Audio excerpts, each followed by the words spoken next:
Welcome back to the studio. It's me again.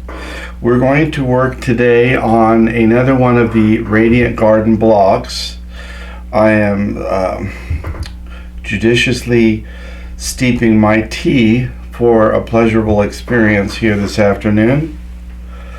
Trying to calm down from the chaos of the world, which is one of the nice things about coming into the studio. Usually I try and lock everything outside of the studio. I always think it's funny because people are always asking me when they find out that I quilt how I have the patience for that. And I don't think you need patience to be a quilter. I think quilting teaches you patience. I believe it's meditative, I believe it's calming, and I have enjoyed it for over 30 years. Today what we're going to be working on is block number 6 in the Radiant Garden series. These kits are still available as far as I know, as far as the date of this video.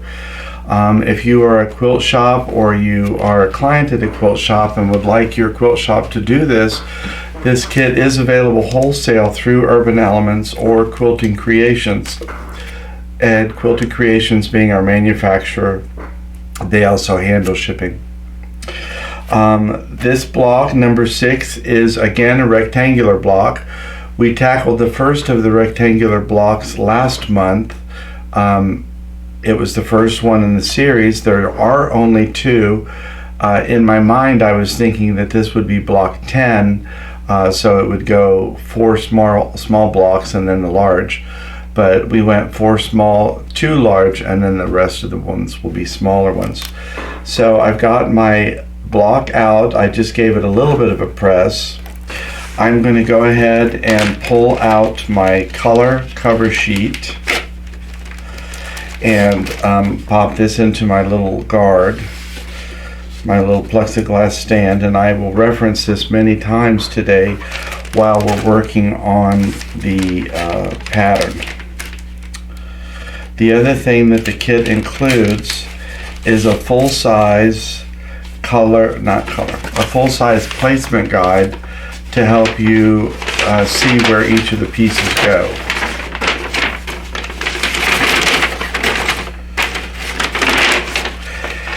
And before I pull over my light box, I'm going to go ahead and press this with the dry iron. I just like to get the wrinkles out from the paper being folded so that none of those wrinkles translate into the misplacement of one of my pieces. Once I get the creases folded or pressed out of here, I can go ahead and place my block onto the paper, and then I can move both the paper and the fabric onto the light box and transfer it over, which is what I'm going to do next. So I'm going to go ahead and do those things, plug in my light box, which I keep unplugged, and I'm also going to move the camera in because once we get started on the placement, you won't need to see me, you'll just need to see the fabric, which is exactly as it should be. So I'm going to do those couple steps now, maybe sneak a couple of sips of my tea, and we can get started positioning these flowers on the Radiant Garden block 6. Well, now you have a bird's eye view of my setup here. I have my light box out. I have the components of the applique sort of separated out as I will be using them. And I have my placement guide underneath the fabric. Light box is plugged in, so I'm going to go ahead and illuminate that. And the remaining contents are the instruction paper that come with each kit telling you how the process of this peel, place, and press works.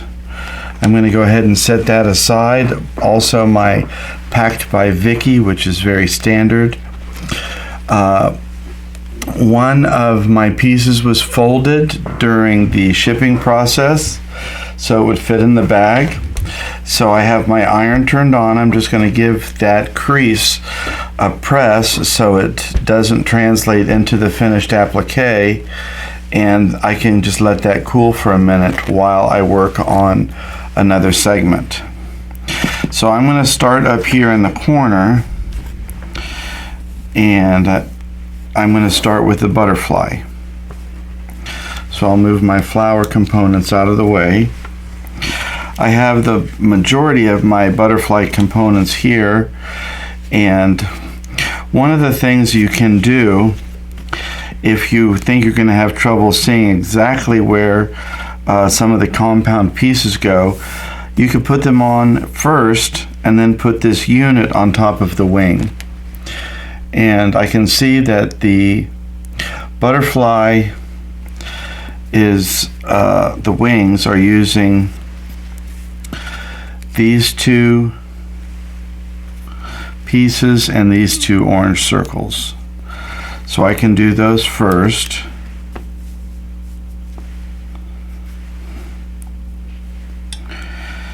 And if you have trouble, you could always remove the background fabric or lift up the paper, anything you need to do so that you can get a good idea of where those pieces go. But by assembling this unit before we get the other wing down, it makes it easier to see if you want a precise location for each of the components.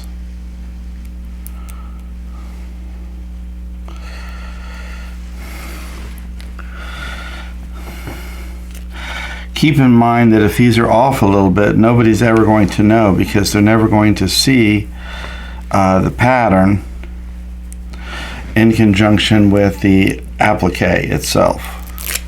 So cut yourself some slack. So now that those units are done, I can put the butterfly wings on.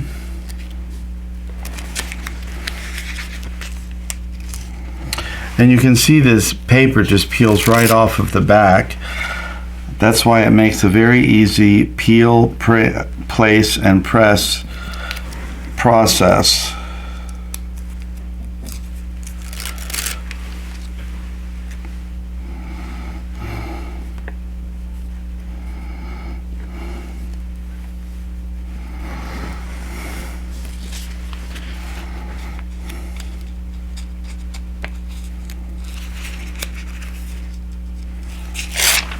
I have all of my circles lined up here that I'll be using, all of the leaves down to the bottom for you, it's the top for me.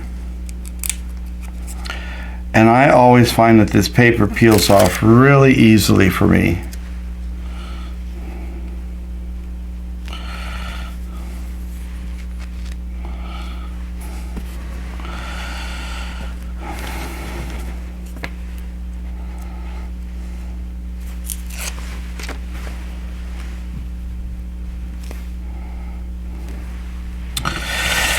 The body for the butterfly is a purple with a dot, so I know that the head is going to be a purple with a dot also.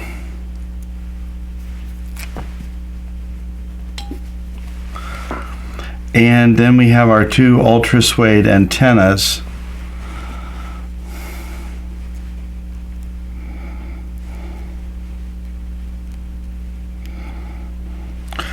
You just want to be careful peeling off the ultra suede backing.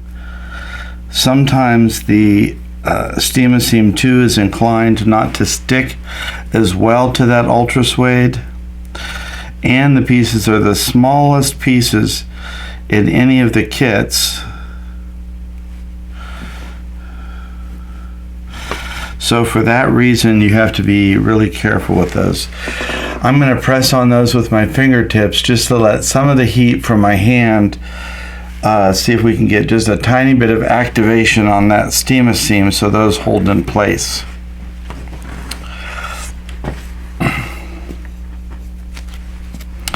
Now what I could do is work on some of these really large circles, and for that I'm going to look very carefully at my placement guide. I'm going to set that down sideways so I could see it also. And aside from the color that I'm looking for, I always like to lay it down and make sure I'm getting the right size.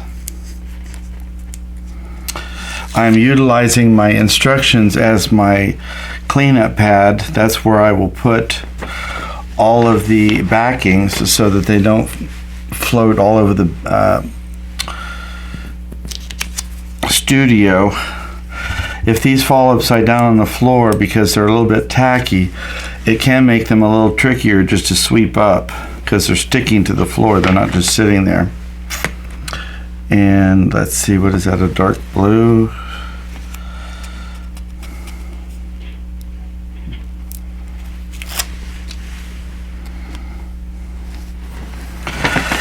Without your fabric in place, you could use, this is a puzzle game for family members. They could help you locate where the pieces go on the pattern, and it could be a fun skill building game for members of your family. If they're a little bit older, they could also help you actually place these items on the background, keeping in mind that if they don't get them quite right, you can always reposition before you fuse.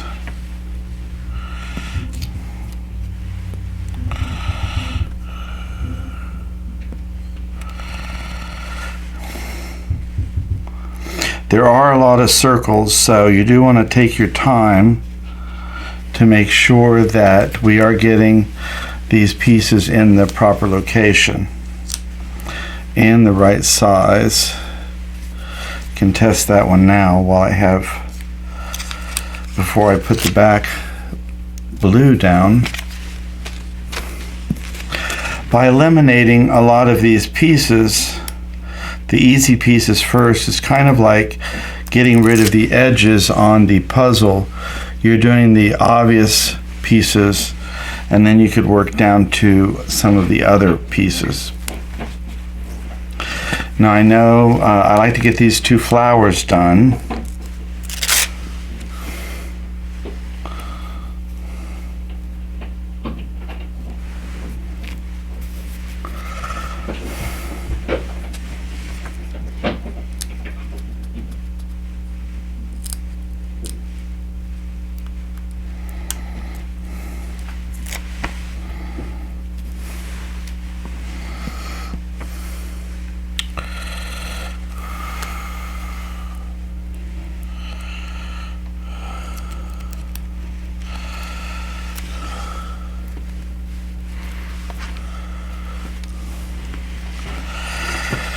And now I can move the pattern a little bit and get the bottom done.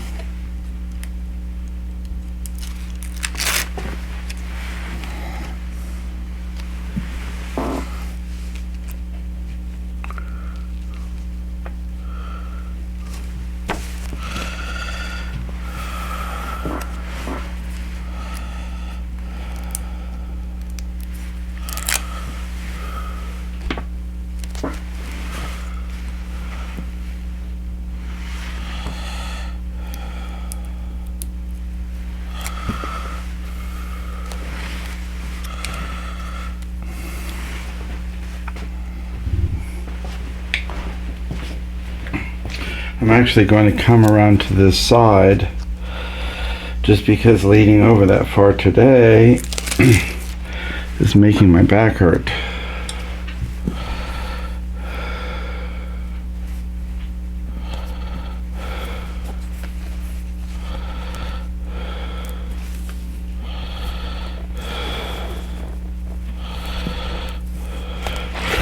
Because these pieces are on the bias, you can manipulate them a little bit so they are going where you want them to. If you just let them fall where they may, it could get onto the pattern and maybe it'd be off a little bit.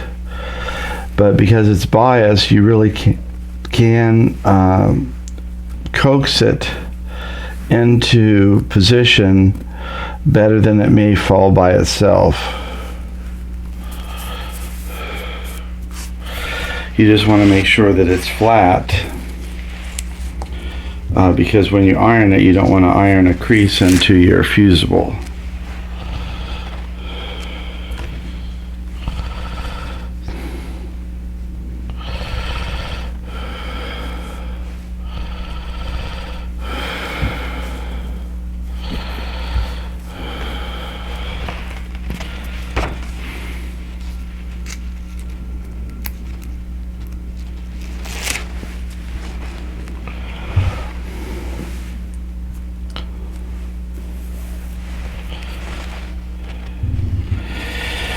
Now, what would I do next? I think I'm going to work on some of the other little pieces of green stem. And sometimes I will flip these just to make sure they're going in the right direction. They look like they could be right side up or upside down, but generally they fit one way better than the other. This one's just slightly thicker at the bottom, so I'm going to have it stay that way.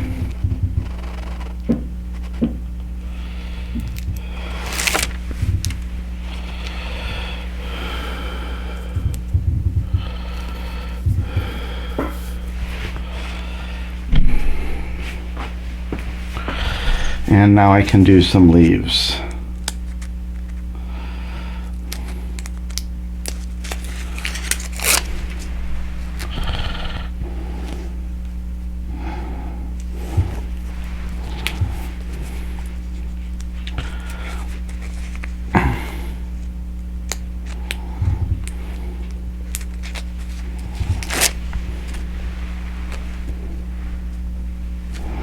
It's really nice to be able to make something that's going to have such a visual impact, but not have to invest so much time.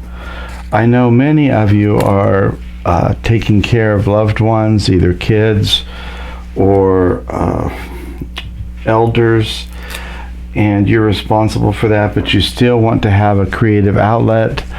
This really can give you a great sense of accomplishment working with something like this while you are still taxed, maybe mentally or physically, but you still want to have that creative outlet,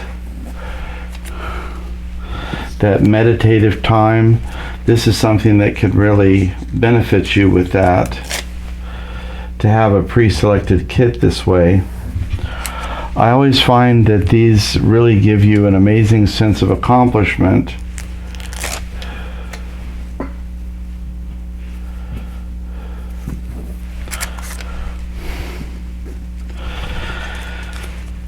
Without having to spend hours and hours and hours in the studio selecting fabric, because sometimes that part of the process could be very draining. And just being able to get right to the color at the fun of this is why I think kits are so popular throughout the world.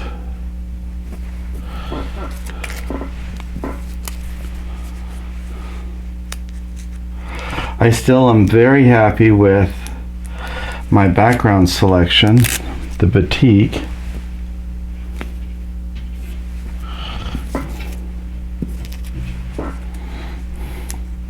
You can see some of these pieces here off a little bit, but today I'm not going to stress over it. I know that the bottom of this flower is going to be covered, so I'm not going to beat myself up over whether or not those are perfect.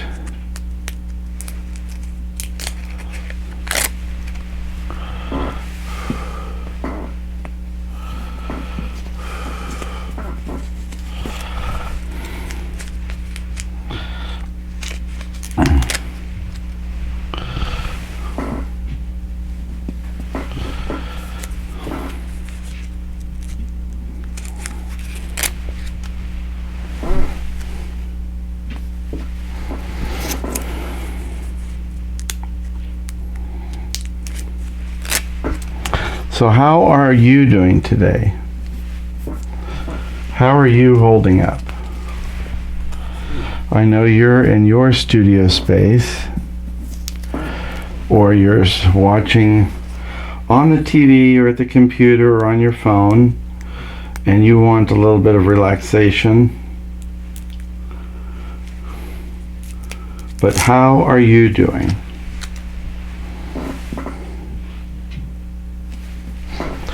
We're a big community. We should be able to be there for one another.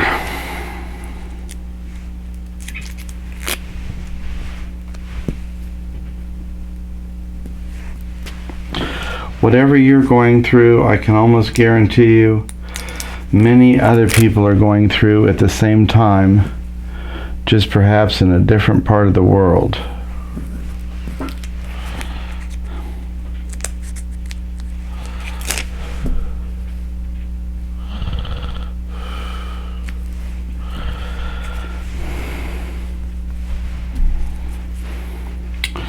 I am going through the process of trying to help my mother handle my father's estate. My mother's been living with me, so we're both trying to adjust to that.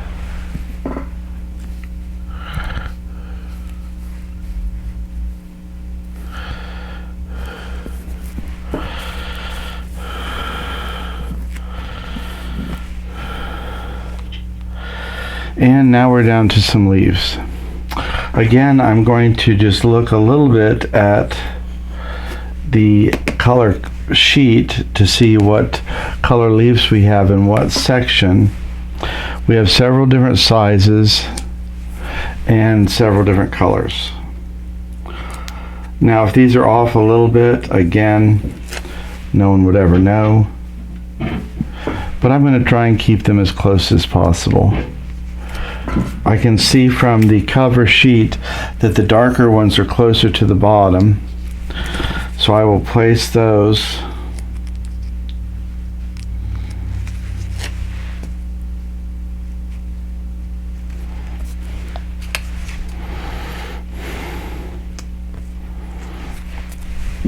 let's see, that's too big.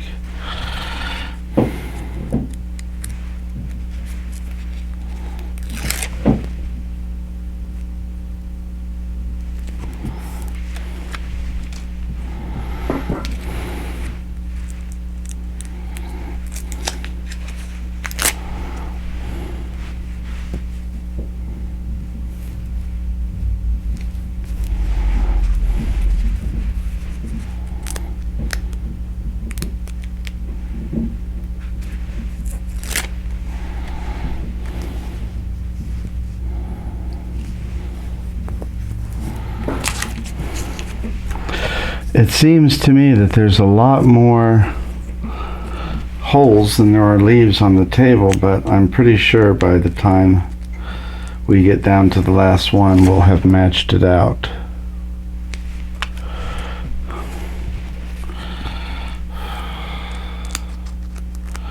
Even working from the front today, I feel like my back is hurting.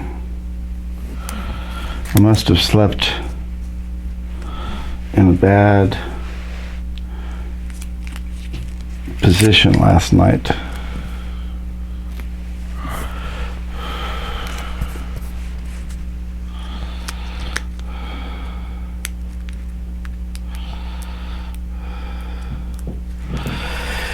This one does take a little bit longer because we are working with a double size unit.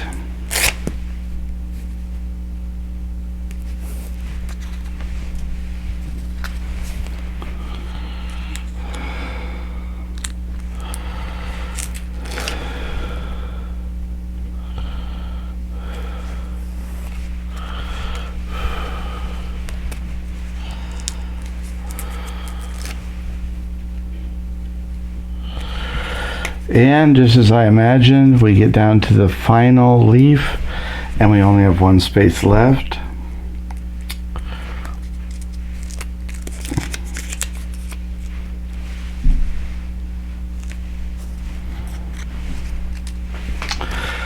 So that is it for all the positioning. All I need to do now is remove my paper from the back and put aside my light box, and then we can go ahead to the fusing section of this. Since I'm up front, I'm already looking to make sure that everything makes sense visually, because sometimes looking at it upside down can be a little disorienting. But I can go ahead and get rid of my paper, get rid of the light box, pull my iron out, and we can get fusing this beautiful block for Radiant Garden 4 Seasons. This is block number 6. As I'm sitting here getting in between takes on here, I'm having a sip of my tea. My favorite tea is Earl Grey. And I wonder this all the time. Who was the first person in the history of the planet that got to taste Earl Grey tea? And what joy they must have felt as they got to experience that. I can't believe how good it tastes. I have all of my pieces in place, and I'm going to go ahead and lightly mist the components, because I don't keep water in my iron. My thinking on that is that if there's no water in my iron, it can never leak. Now, I've had some really incredibly expensive, high-quality irons, but eventually you trip over the cord and the iron falls and it gets a crack in the seal and it leaks. Or you have a self-cleaning iron and it sputters on your background. So for those reasons, I never put water in the iron. If there's no water in there, it cannot leak. So that's why I use a spray bottle, which gives you the same benefit as putting water in the iron. The iron's still going to create steam when the hot iron hits the fabric that's slightly misted. I wonder if any of you remember the old trick. My mom used to have one. It was an old Coke bottle or a Pepsi bottle, a glass bottle, and she would keep water in the bottle, and it had a metal, it's like a stainless steel stopper in it that had little holes in it, and you would shake that soda bottle and it would sprinkle water over the ironing that you needed to do. Same concept, really. You also see me using a Teflon pressing sheet. In this case, I have the quilt block sandwiched between the two layers of the Teflon pressing sheet. And the Teflon pressing sheet has many benefits, especially if you are someone that enjoys doing all kinds of fusible quilting, fusible web quilting, art quilts. The Teflon pressing sheet is cleanable. If you get fusible material on it, it just wipes off. It protects the fabric you're working on from getting scorched by the iron if you hold it a little too long. So it protects the background and the applique. It protects the sole plate of the iron from any of that residue coming up and getting onto the sole plate. And I see this many times, people asking, how do you get fusible material off the sole plate? So I know that it's an issue. It also protects the edges of those crisp laser cut applique pieces from the edge of the sole plate. Several times I have inadvertently hit the edge of an applique with the edge of the sole plate, and it crinkles up the applique, but then the iron's covering it and you're fusing it together in a way that it is crinkled. And because the bonding is permanent, there really is no way to undo that. If you try and rip it free, you're really damaging the fabric itself. You're stretching it, distorting it, fraying it, and I've really never seen that successfully done. So you're protecting that as well. We just have to give time for the heat to penetrate the pressing sheet. And then in the case of the butterfly wings, you have 3 layers and the background. So that's 3 layers of fusing also. So the pressing sheet, 3 layers of fabric, 3 layers of fusing, and the background. The heat has to penetrate through all of that. It all has to have had been activated by steam, and so for that reason, I always applique it from the top down, and then I flip it over, and I will do the same thing again, misting the top.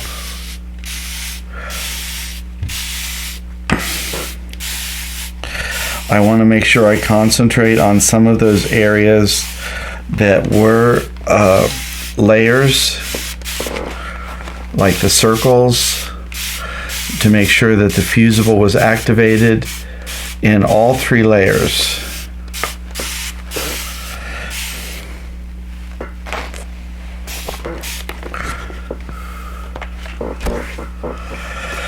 And so I can go ahead and do that now. But this process, if we do this properly now at this stage, then this fusible material, this fusible project is permanent.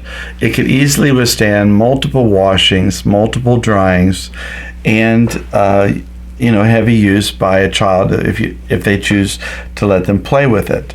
So this can be something that the kids can play with. We've had samples that we have done on an apron where we've washed it at least 12 times, dried it at least 12 times, and none of the applique fails.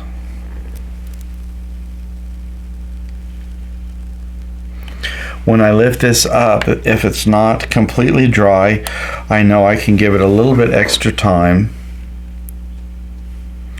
But this is one of those moments where you just have to have a little bit of zen, take some deep breaths, and let the heat of the iron, the steam, and the time passing to all work their magic to activate that fusible fully. You can't over steam it, you can't overdo it. The steam and steam 2 is not going to evaporate from the background of the fabric. If you get gumming on your needle, whether you're top stitching or you're quilting, that's really your indicator that you did not fuse long enough.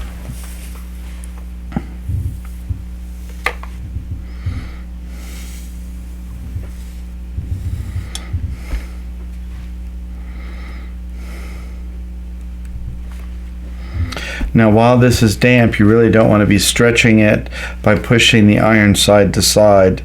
So straight up and down movements are better.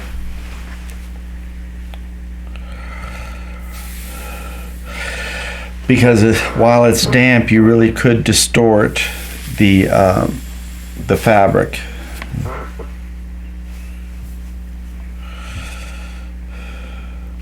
You should be able to see that steam coming up.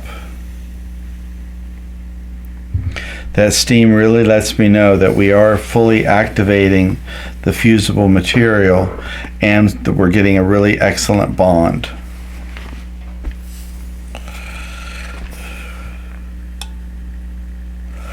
So I'm going to carry on with that, and I'll pull the camera back, and then you can see together with me the finished block for block number 6 for Radiant Garden.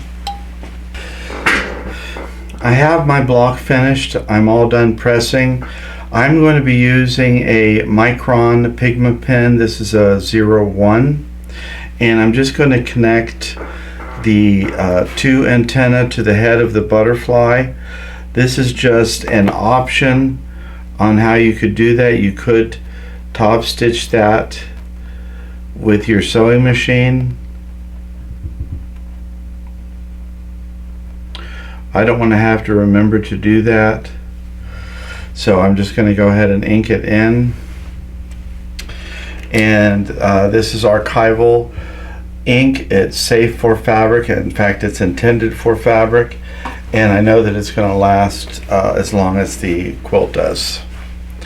So this is the finished block. this is the other rectangular block. There are only 2 of these in the series for Radiant Garden, and that will conclude me the busy work on here. So I only have, I think, 4 more blocks left in the series. I'm going to continue putting those together, the blocks, but I am looking forward to getting to the point where we could join all the blocks together. We still would have to go back and put the dragonfly, which overlaps 2 of the blocks, but that'll be a quick do. And then we could also get the inner border and the outer border on. I believe my inner border was fuchsia and the outer border was green, but I think you can see with all of the green that we've been using in Batik for the leaves, that helps explain why I chose the green for the outside border.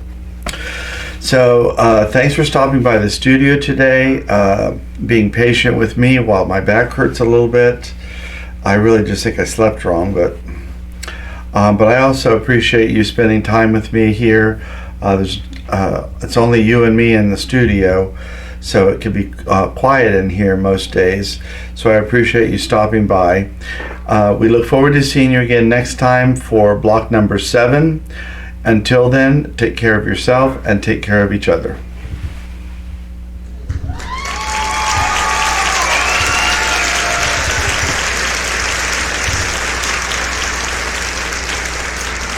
Alexa, resume.